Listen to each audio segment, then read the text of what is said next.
অফিসের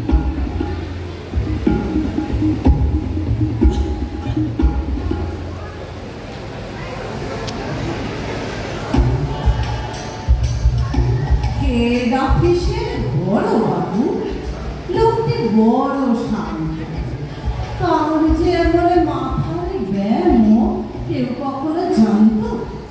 দিব্যে ছিলেন খোশ মেজাজে, চেয়ারখানি চেপে একলা বসে ঝিমঝিমিয়ে হঠাৎ গেলেন খেতে। আটকে উঠে হাত পা ছুড়ে চোখটি করে গোল হঠাৎ বলেন, গেলুম গেলুম, আমায় ধরে তোল। তাই শুনে কেউ বদ্যি ডাকে, কেউ বা হাঁকে পুলিশ, কেউ বা বলে কামড়ে দেবে, সাবধানেতে তুলিস।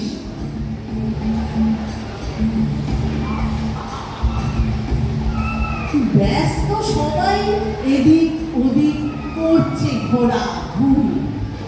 বাবু হাঁকেন, ওরে আমার গোঁফ গিয়েছে চুরি। গোঁফ হারানো আজব কথা, তা কি হয় সত্যি? গোঁফ জোড়া তো তেমনি আছে, কমেনি এক রত্তি।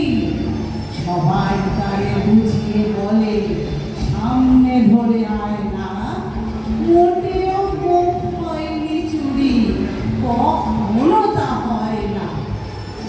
রেগে আগুন, তেলে বেগুন, তেড়ে বলেন তিনি।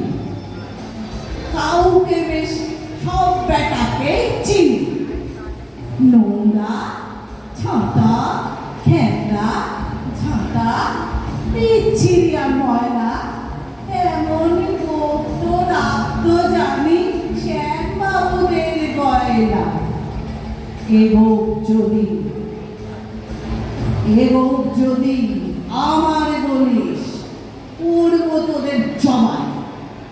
এই না বলে জরিমানা করলেন তিনি সবাই। ভীষণ রেগে বিষম খেয়ে দিলেন লিখে খাতায়, কাউকে বেশি লাই দিতে নেই, সবাই চড়ে মাথায়। অফিসের এই বাঁদরগুলোর মাথায় খালি গোবর।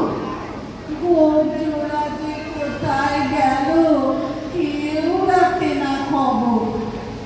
ইচ্ছে করে এই বেটাদের গোঁফ ধরে খুব নাচি, মুখগুলোর মুন্ডু ধরে চাঁচি। গোঁফকে বলে তোমার আমার, গোঁফ কি কারো কেনা? গোঁফের আমি, গোঁফের তুমি,